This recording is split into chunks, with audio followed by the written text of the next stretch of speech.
శనివారం ఎంకన్న సామి పేరు చెప్పి శనగలడ్డు చేదబెట్టి సాగనంపింది. మంగళవారం ఆంజనేయ స్వామి పేరు చెప్పి అసలు పనికి అడ్డమెట్టి తప్పుకున్నది.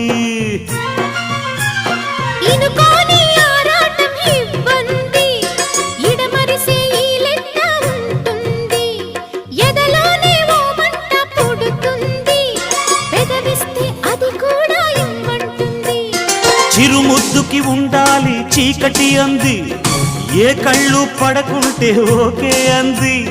తీరా ముద్దిస్తుంటే ఎంగిలన్నది, ఏం పిల్లది ఎంత మాటన్నది. బాగున్న